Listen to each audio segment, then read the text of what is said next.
Imagine the entire world, every country, every city, every worker, all standing in line, not to get paid, but to pay someone else.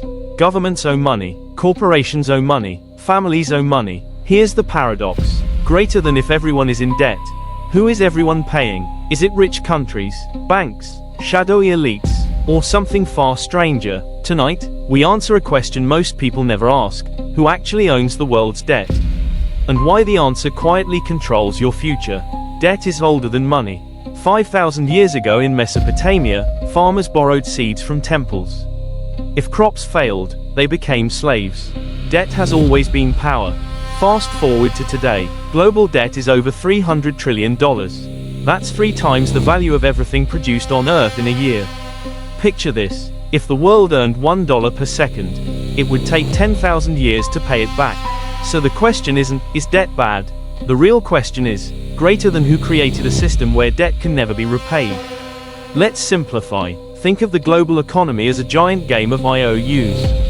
Governments need money, they issue bonds. Banks buy those bonds. So do pension funds, insurance companies, central banks. But here's the twist. Most money is not printed by governments. It's created by private banks. When a bank gives a loan, it doesn't give existing money. It creates new money out of thin air. But it only creates the principal, not the interest, which means there is always more debt than money. Someone must always fall behind. Debt is not a bug. It's the fuel. Now zoom out. Countries borrow in currencies they don't control. Corporations refinance forever. Households roll debt into debt. This isn't a ladder, it's a treadmill. Every debt system reaches a breaking point. History shows it clearly. Ancient Rome collapsed under debt and inequality. Kings once cancelled debts to stop revolutions. But modern systems don't erase debt. They move it. When banks fail, governments bail them out. When governments struggle, central banks print money. When money is printed, inflation silently taxes everyone. This is the moment most people miss. Debt doesn't disappear, it changes hands. Private losses become public debt. Public debt becomes inflation. Inflation becomes lower living standards. And the owner of debt, they still get paid. So, who owns the world's debt today? Not one person, not one country. It's owned by banks, investment funds, pension funds, central banks, and indirectly, the wealthy.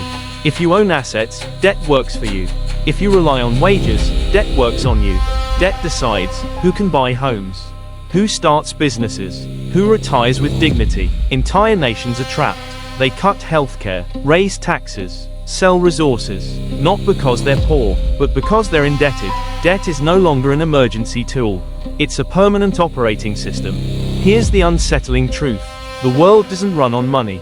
It runs on obligation. Debt is a promise about the future. And whoever owns debt, owns a piece of tomorrow. The question isn't whether debt will collapse.